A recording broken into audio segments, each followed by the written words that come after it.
Sa headlines kan mga barata, exclusive bangkay na nadiskubre sa Kabusaw, Camarines Sur na bisto na. Bangkay ka magtugang na Divina Gracia na ipuli na sa Barangay Kutmo, San Fernando, Camarines Sur. Reward system, pag-uulayan sa sangguniang panlusod kang Naga. Paskuhan sa mga kaakian, ginibo sa Naga City People's Hall. Uya mga barata, saldaw na ini. Ako po si Ja Mike Angeles. Bangkay nin sarong lalaki na nadiskubre sa Kabusaw, Camarines Sur, pinagbisto kang tugang asin ama na iyon na subot ini si Marfeo Fancia. May exclusive report si Melvin Machado. Pasado alas 9 nin aga kasubago kan madiskubre kan sarong parasira ang bangkay ning sarong lalaki sa sitio Villasan, Kabusaw, Camarines Sur. Nakasulot ning itom na bado as in short. Huli ta may hinahanap ang mga otoridad na sospek sa panggagadan sa magtugang na Kiela sing Claudette Divina Gracia na padalaga ng mga ini asin ang pamilya kang sospek na si Marfeo Fancia para bistuhon ang bangkay. Sa exclusive interview kang GNN-TV48 Naga kay Police Captain Albert Hoben, Chief of Police kang Kabusaw, Camarines Sur, binisto kang pamilya na iyon na subot ini si Marfeo Fancia basado subot sa suulot tabado, pustiso asin engagement ring na suulot ka ini. Dahil naman kay mabisto ang lawas kang bangkay hulit dayao na sa state of decomposition. So far po, confirm kang mga tugang na yun si Marfeo Fancia. Ano po? Base po duman sa singsing na nakuha sa gadan na supposed to be engagement ring. Nakapares pa katong naging biktima duman sa Naga, itong babae. And then ito pong bado, polo shirt sa katong short na black na iyo po to ang gamit na bado kang huring na hiling hali sa trabaho asin picture print po kang kumpanya na pinatrabaho niya na itong badong ito na may iprinta sa inyo to hali sa itong kumpanya asin ito pong postiso na base po sa mga tugang katagurang talagang may postiso ini yung si Marfeo sa pantaas ng ipon. So, bali po ito, confirm na ito ang postiso. So, lang po, yung pala po yan ang samuyang identification kaniyong nakuha ang gadan. Alagad para kay Police Captain Albert Hoben para sa 100% masiguro ninda na iyon na talaga ini si Marfeo Fancia, ma-request subot sinda ning DNA test. Alagad po, subject for DNA pa po, para po 100% na sure na ito talaga ni si Marfeo Fancia. Para sa GNN TV 48 Naga, Melvin Machado, Newsbreak. Hahalatun taman ang iba pang development sa nasabing pagkakadiskubre sa bangkay kan subot sospek na pinagbistokan sa iyang pamilya. Bangkay kan magtugang na Kiela asin Claudette Divina Gracia, pinagbibilara na sa sarong kapilya sa Barangay Kutmo, San Fernando, Camarines Sur. Ang detalye sa report ni Cristina Valenzuela. Naiuli na ang bangkay kan magtugang na sinda Kiela asin Claudette sa saindang residensya digdi sa Barangay Kutmo, San Fernando, Camarines Sur. Nakaburol iningunyan sa may chapel. Hagad kan pamilya ang hustisya sa panggagadan sa magtugang na Divina Gracia.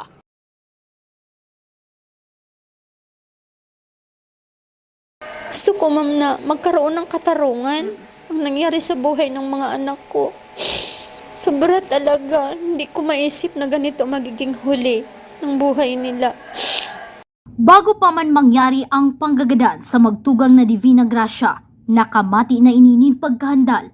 Kung kaya si ultimong pambakal ninda ni bagas, ginamit ka ini pamasahe pasiring Naga para aramon ang sitwasyon kan sa iyang mga aki. Sinabi pa kang ina kang biktima na pirang beses naman nagsuwayan sinda Claudette asin Marfeo. Alagad matapos suyuon kan sospek ang biktima, nagkakabalikan ini. Siguro yung nagkakaano-ano na sila. Oo, nagkakalabuan sila. Ilang bisis naman silang pahiwa-hiwalay. Pag nilalambing siya nung lalaki, okay na naman siya, tanggap na naman niya. Yung kinakabahan talaga na ako nung week na yun. Pambigas na lang namin, ma'am. Pambili namin ng bigas. Sabi ko sa asawa ko, hindi ko mapipigilan ang sarili ko na hindi ako pupunta ng Naga. Sabi niya, ano naman ang gagawin mo? Sabi ko, huwag mo akong pigilan. Basta iba nararamdaman ko. Pumunta ako, ma'am. Balikan yung pamasahe ko na yun. Pagdating ko doon, gusto kong umuwi. Parang may pumipigil sa akin na doon ako matulog. Di nag-stay po muna talaga ako doon. Pinakiramdaman ko. Daihunaon kan ina kan biktima na magigibo ni Marfe ang karumal-dumal na paggagadan sa iyang duwang aki. Urog na tatrinato niya ining sa diri man na aki. Tubod ang ina kan magtugam na samurai ang ginamit na panggagadan kay Claudette, mantang kutsilyo man kay Kayla. Posibleng naglaban muna si Kayla bago nagadan, hulit na nagsapo ini nin mga pasa sa iyang lawas. Yun ang pinantusok-tusok. Hindi siya bubuhayin. Siguro nanlaban pa ito kasi maraming pasa yan sa braso. Nanlaban pa ito. Pangapodan ngunya ni Nanay Erlinda na mag-surrender na sa mga otoridad si Marfe para matauan ng hustisya ang panggagadan kaini sa magtugang na Divina Gracia. Ang pangapudan ko lang po kay Marpe. Marpe. Pag ito nakita mo, napanood mo, narinig mo, Marpe, makonsensya ka naman sa ginawa mo sa mga anak ko. Hindi mo lamang inisip bago mo ginawa yan. May mga anak ka na rin. Yung 2 bata nag-aaral na. Sumuko ka na sa pulis, Marpe. Para magkaroon ng hustisya ang kamatayan nitong pinaratay mo. Para sa GNN TV 48 Naga, Cristina Valenzuela, Newsbreak. Mientras tanto, nasa pangangataman ngunyan kang Naga City Social Welfare and Development Office ang doong aki na nabayaan ni Claudette Jean habang daipa naaresto kang mga otoridad ang sospek na si Marfe Hofancia. Sa oras na madakop ang nasabing sospek, ang pamilya ni Nanay Erlinda Divina Gracia ang maataman sa duwang makuapo kaini. Alagad sabi ni Nanay Erlinda, antes mailubong ang magtugang sa maabot na Biyernes, maawat kaini na mahiling muna kanduan niyang makuapo ang ina kaini. Kasi hindi ako papayag, ma'am, na mapunta sa pamilya ng lalaki yung mga bata. Kaya pinakiusap ko na po sa DSWD. Kaya lang daw po may protocol, hindi pwede na mapunta sa amin habang tumatakbo pa yung kaso at large pa yung Marpe. Humingi din po ako ng asistensya na yung maano po kami na baka balikan kami or yung isip niya iba na. Kasi may message daw po doon sa kapatid, nag-chat daw na yung ganyan na din lang daw nangyari ng buhay niya. Yun na daw ang huli nila. Ang naisip ko doon, ma'am, baka dumating siyang bigla, kunin niya yung mga bata, magpapakamatay siya, pati yung mga anak idamay. Kaya pinakuha ko na po sa DSWD yun, ma'am. Okay lang po, yan po muna sa inyo yan. Pero ang ko lang po, na matapos lang po ito, kukunin ko po ang mga bata. DSWD ma'am? Sa Naga po. Sa Naga. Nasa Naga po. Kaya lang iniisip ko na naman ngayon, ma'am, ano kaya sitwasyon ng mga bata doon? Kasi hanapin talaga nila ang magulang.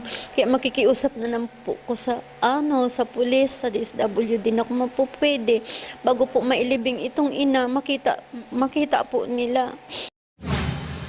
Huli kan magkakasunod na insidente sa Naga na imbwelto ang pagkakagadan kan nagkapirang individual, dakol na lakdang ang gigibuhon kan lokal na gobyerno kang Naga para dain nasubot ini maotro.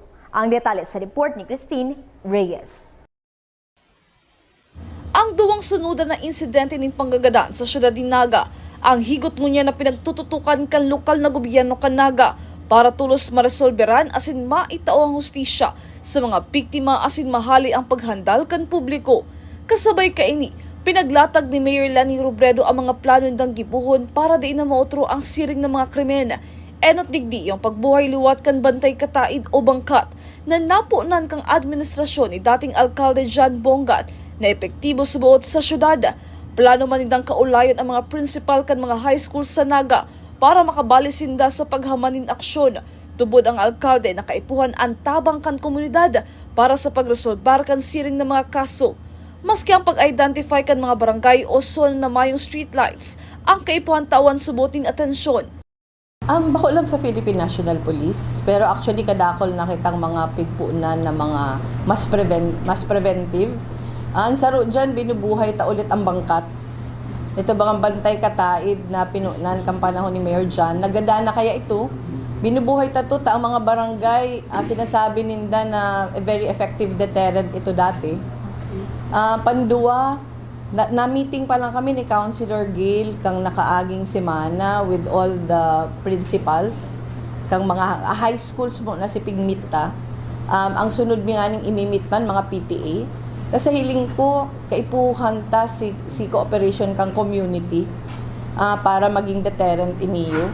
Pinag-ulayan mi ni Councilor Aris Macaraig kasuudma itong pag-identify kan mga lugar ng mga madidiklum para magkaralaagan ng ilaw. Naipasar naman sa sangguniang panunsod ang CCTV ordinance kung saan nagsusugo sa mga establishmento sa laog kang syudad na magkaigwa ni magkakanigong CCTV. Sinabi ni Robredo, dakula ang tabang kan mga CCTV sa mga investigasyon kung kaya kinakaipuhan na magsunod ang mga business owners para man sa kaligtasan kan publiko. Kapapasalan kan sangguniang panglungsod kang CCTV ordinance. Ngunyan, pag nangyari ini yung mga krimen na arog kaniyo, sakata na-realize kung gaano ka-importante kang mga CCTV. Pero kaya iniyo tinutukan ta talaga, kabali na itong panikwason, na incident, tinututukan ta talaga. Tahabutan ang mangyari, itong nangyari dati kay Bandoho, na na-dismiss si kaso. Ang mga lakdang na ini ang makakatabang na dain na mautro ang makanus na bareta dapit sa panggagadana, hagad man kan LGU Naga ang tabang kan mga residentes and kaso may mga arog kaining insidente. Para sa Jaran TV 48 Naga, Cristina Alcanzo Reyes, Newsbreak. Sa kasumpay na bareta, ngunya na aprobado na sa sangguniang panglungsod kang Naga ang CCTV ordinance. Maestrikto na ang lokal na gobyerno kang Naga sa mga may negosyo na dapat igwasin din tama o dekalidad na CCTV camera antes na makapag-renew kan sa inang business permit. Ang CCTV ordinance ang dakulang tabang sa pag-imbestigar asin pag-resolver ning mga kaso sa syudad ning Naga. Si pag-assess kung si mga ordinances ba na i-enforce ning tama, igwa pa bang mga ordinances na kulang, pero si pinakahuriming assessment, kadakol kitang ordinances dahil lang na-enforce ning tultul. Lalo na ining CCTV ordinance kay puwanta ning ma-enforce na tultul. In fact, nagkaigwa na kitang meeting with the City Treasurer's Office pag-abot sa mga business permits. Nasisiguraduhon na dai matataonan ning bago o renewal kang permit kung dai na-check si CCTV. Ang ordinance sa pati may requirement kung anong klaseng CCTV. Tahabo ta din itong basta lang magka-CCTV tapos aban-aban raot na. So bagong-bago ang ordinance. So unya na year ining maabot na taon na nag-aaraplayan, strictly i-enforce ta. Padagos sa mga bareta. Pagtaonin reward sa may impormasyon sa mga pigahanap na persona sa dakulang krimen sa syudad ning Naga, inilatag sa sangguniang panglungsod kang Naga. Ang detalye sa report ni Melvin Machado. Umadato ini yung mga suspect na gigibong karumal-dumal ng krimen lalo na. So, iyan po ang hinahagad ka sa pag-iribang niyan na pag-urulayan ang propriety kaning paglalaan ng pondo, paghanap ng mapagkukuhanan ng pondo para igwa kitang magagamit na reward money duman sa makakatao ng dalan na masulbat ini yung sa tuyang mga kaso. Lalo na ini mga informante na minsan may naaraman, alagad nagduduwa-duwa na irani sa mga autoridad. Ini ang naging pahayag ni City Councilor Omar Buenafe kang mag-abil ini kang privilege hour sa sesyon regular kang sangguniang panglungsod kang Naga para sa konsihal dakula ang may tatabang kan pagtawning reward sa sisayman na may impormasyon sa pinaghahanap na suspect sa dakulang krimen na nangyayari sa syudad kang Naga. Hinagad ka ini sa mga pag-iriba na pag-urulayan ang paghanap asin kung paano ang pagtagaman ng kantidad para sa pagtawning reward. Sa lado ni City Councilor Elmer Baldimoro, chairman kang Committee on Appropriations sa sangguniang panglungsod, suportado niya ang nasabing lakdang. Sir, na magkailang reward diba sa nangyari? Saro po kayan paagi para may mga magluwas na informasyon. Siyempre, dakulaan na bagay kung may reward system sa mga arog kay na kaso. Dahil ito pong mga possible na may pagkaaram sa krimen nalantad po dahil duman sa reward. So, pabor ka, sir? Pabor po kita dahil kung iyan itong sarong paagi para madaling maresolba itong mga kaso, mas maray na malaganing magkakanigong kuno. Huli na nag-anunsyar si Mayor Lene Robredo na mayo ng Intelligence Fund ang lokal na gobyerno kang Naga. Mahapot subot sinda sa budget office kung saan pwede magkuanin pondo kung mapasunod ng reward system ang lokal na gobyerno kang Naga. Kaya dapat po ilaag yan sa Intelligence Fund or ihapota po sa City Budget Office kung ano itong pwedeng pagkuanan kadtong pwedeng reward or dapat maibali yan sa annual budget sa sunod na taon. Pero bako na isang pangalan, Intelligence Fund. Hiling ko po kung may pwedeng usually po kabalian duman sa confidential fund sa opisina kang alkalde. Diyan nagkukuha ng mga pang-reward or itong mga sa operation kang intelligence. So since hinali po yan ngunyan, ihapota sa City Budget Office kung i-restore ba ito or magkakaigwa ng panibagong item para dyan. Para sa GNN TV48 Naga, Melvin Machado, Newsbreak. Sa samuyang pagbabalik, mga zona sa mga barangay na mayo pang streetlight, inaasikaso na. Yan ang sinibapang nangingenot na bareta digilang sa GNN TV48 Naga, Newsbreak. The digital age is here. They warn us of a cold, efficient world where the human touch is lost to automation. But we refuse to accept that choice.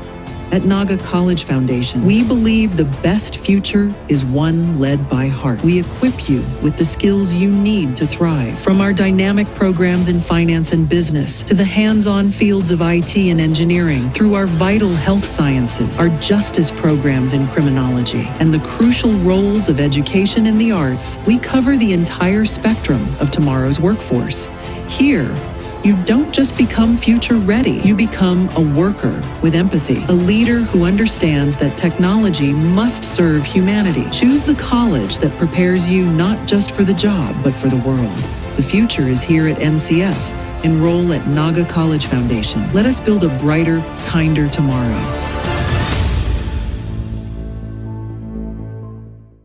The future is a race. At Naga College Foundation, we don't just keep up, we set the pace and we change the game. College of Business and Management, where ideas grow into enterprises. College of Teacher Education, shaping minds that shape the nation. College of Health Sciences, where compassion meets innovation. College of Engineering, designing solutions that redefine tomorrow. College of Arts and Sciences, fueling creativity, culture, and connection. College of Accountancy and Finance, empowering the economy through mastering numbers and market. College of Criminal Justice Education, protecting communities with excellence and integrity. College of Computer Studies, coding the language of the future. And with NCF micro-credential programs, you don't just wait for the future, you leap into it. Gain and demand skills fast, short, powerful, and flexible. Designed to fit your life and fuel your career. 8 colleges, endless possibilities, and micro-credentials to keep you ahead of the game.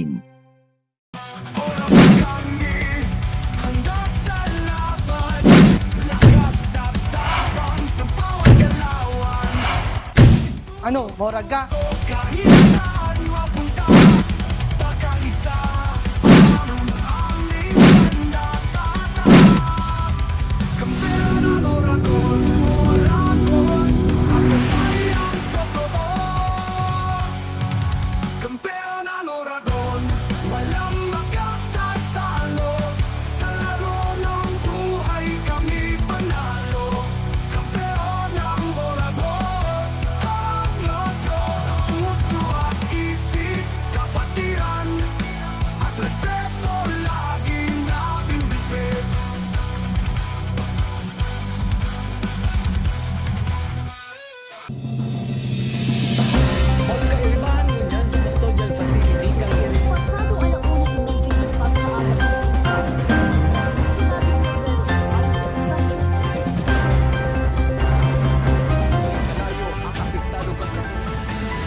Sa pagpapadagwas kan mga bareta, Sitwasyon kan mga streetlights sa mga barangay kang Naga, pinag-aasikaso na kan General Services Office. Ang detalye sa report ni Christine Reyes.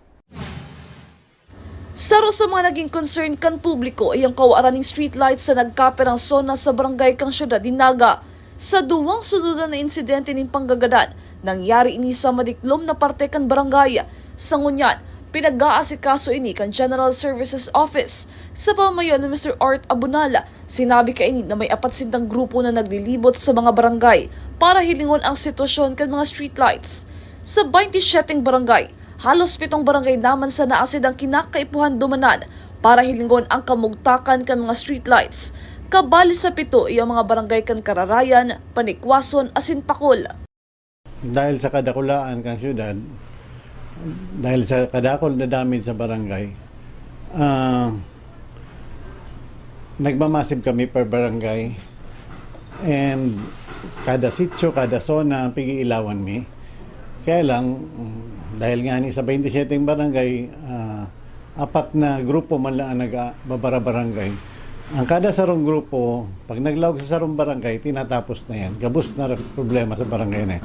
So far, ang dahil nilang inaabot, ang dahil pa napupuunan is Kararayan, ang Panikwaso, naka-schedule ganyan, saka ang Pakol, dahil pa rin naman. Sa aga naka-schedule ang Kararayan sa Pakol. The rest, sige, ongoing na. Ang siguro out of 27 barangays, siguro 20 na ang nailawan na gabos. May pakiulay man sinda sa mga barangay officials na sinda na ang bahala sa pagbukas kan mga streetlights, hulit akong minsan nakasarado ang mga ini. Dahil naman subot kaya kan silang opisina na maglibot pa sa bilog na syudad para lang sinda ang mag-switch on kan mga ini. Responsibilidad man subot kan lambang na genyo na hilingon ang sindang palibot. Ang pag-switch dapat nasa barangay electrician na yan. May mga allowance man sinaalis sa city, may mga gamit na tinatawa ang city. So, ang pag-switch ng ilaw, dapat sa barangay naman. And, kung sakaling may ilaw, pwede man mag-report sa muya. Nakaschedule naman ang pagbisita kan GSO sa mga barangay na dai pa ninda nadudumanan para mahiling ang kamugtakan kan mga streetlights. Para sa Jaran TV 48 Naga, Christine Alcazar Reyes, Newsbreak. Sa kasumpay na bareta, para mas maparikasubot ang pagpapakarhay kan mga streetlights, kinakaipuhan na magtao sa inda ng report ang mga barangay manungod sa status kainit sa indang mga lugar. Iniman ang pinagtawan doon ni General Services Office Head Art Abunal, susog sa iya, huli tadaiman sinda natatawan ng report kang mga barangay, sinda mismo ang naglilibot para maghanap din mga raot na streetlight. Dapat mag-update. Dapat nga ni para mas napari kasi pag restorming ka mga ilaw ninda, may mga report kuta na, nag-iikot na sinda on the first hand na para identified minatulos kasi kami madalagan and compare ang ilaw ang kaipuan ming restore. Ang kaso sa ngunyan, mayo man nagibong barangay arog kayan, so talagang nagkakalye-kalye kami, nagsusona-sona, nagsisityo. So, mas mapagal para sa mo.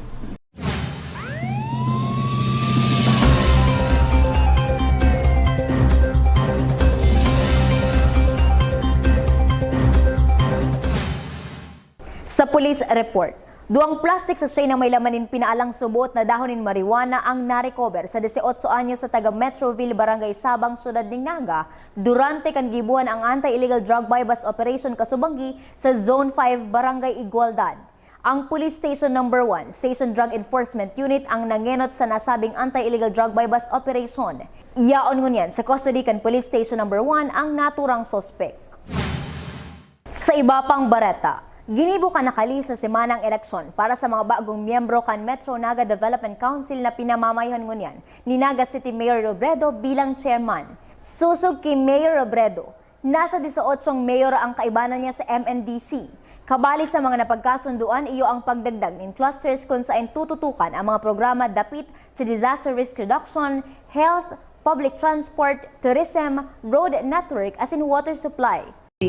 Pero nag-election pa lang kang nakaaging Sabado. Ang Kamarayan lang, tagadakol na mga mayors ang yaon.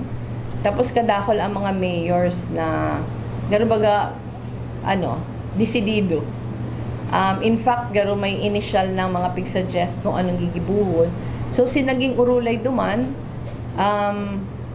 dati kay may 4 clusters na ang Metro Naga. Ang urulay duman dadagdagan si clusters. So, nag-urulay kung anong mga areas kami ma-partner. Di ko tanda gabos, pero sa luwan, DRR, Igwang Health, Igwang public transport, saka road networks, water supply, tourism. Garo yan si mga pig-identify. Tapos sa bawat sa bawat pig-agrihan na tututukan, may cluster na gigibuhon. So si pinaka main cluster, iyon yan si technical working group. Ang members kayan si gabos na mga MPDOs, saka si CPDO digdi. Ang members, si tourism, si mga tourism officers man. Padagos sa mga barata. Pinagibo kasubagong aga ang Paskuhan sa kaakian sa pangingenot ni City Councilor Elmer Valdemoro. Sobra sa 200 na mga aki ang nag-atendi rahali sa gabos sa barangay sa syudad ning Naga. Sarong paagi subot ini na pamati sa mga aki ang Kapaskuhan. Igwang mga maskot asin pagkakana pati naman ang mga regalong pinagtao sa mga kaakian. Sarong paagi para mapaugma ang mga aki. Hali po ni sa 27 barangay kang Naga. Ngunyan po, magkakaiguan ng Christmas party sinda digdi sa City Hall. And at the same time, may mga ma-appear na mga mascot, including Santa Claus, para po mamati kaning mga aki. Ito pong espiritu kang Christmas. Nagpapasalamat po kita sa mga City Hall employees na iyo po itong nagdonar ng mga kawatan para po digdi sa mga aki ngunyan na aldaw. Mga tugang 16 days na sa Pasko na, ang Christmas countdown ay nitod kang Naga College Foundation Changing the Game. Ang One Love Christmas Project ng GNN-TV 48 Naga para sa mga sadit na komunidad, nagpapadagos ngunya na taon. Para sa inyong mga donasyon, partnerships and sponsorships ang mga kahapotan, mag-upod sana sa 09469469824 o mag-email sa gnntv48naga@gmail.com. Asin yan ang mga bidang baretang nakalap kan mas pinakusog na pwersa kan GNN-TV 48 Naga, News and Biko Affairs. Dahil man yung follow sa mga official Facebook page, GNN-TV 48 Naga. Padagos kaming mahatod yung mga baretang garantisadong nanginginot asin napapanahon. Hit ang subscribe button sa mga official YouTube channel GNN-TV 48 Naga para update kita sa mga bareta asin istoryang Bida ang Bicolano. Ako po si Jo Mike Angeles asin ini ang GNN-TV 48 Naga News Break. Tanga ta diri ko nababay na GNN-TV 48 Naga. Kalma! Lumipat lang ang GNN-TV 48 Naga sa channel 48.1. What? Direk, ang simple lang ng solusyon dyan. Kunin ang remote, pumunta sa menu Setup o Settings, at hanapin at pindutin ang scan at hintayin. Then, boom! Balik na si GNN sa channel 48 mo. Para sa mga balitang nangunguna at napapanahon, At sa mga programang suwak sa panlasa mo. tutok lang sa GNN-TV 48 Naga, Bida ang Bicolano.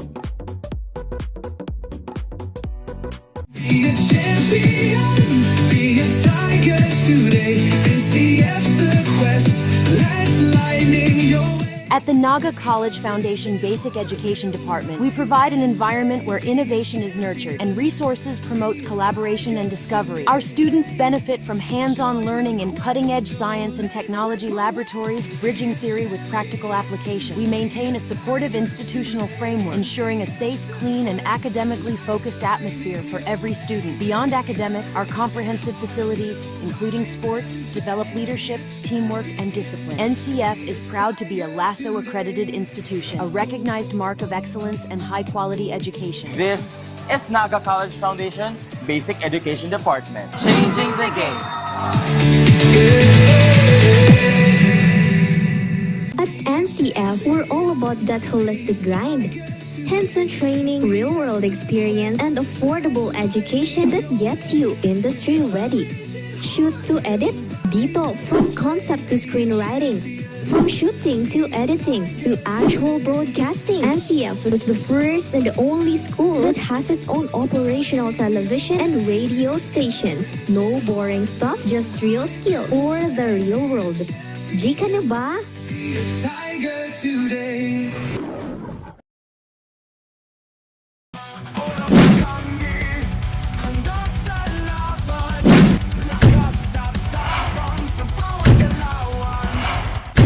Ano, Moraga?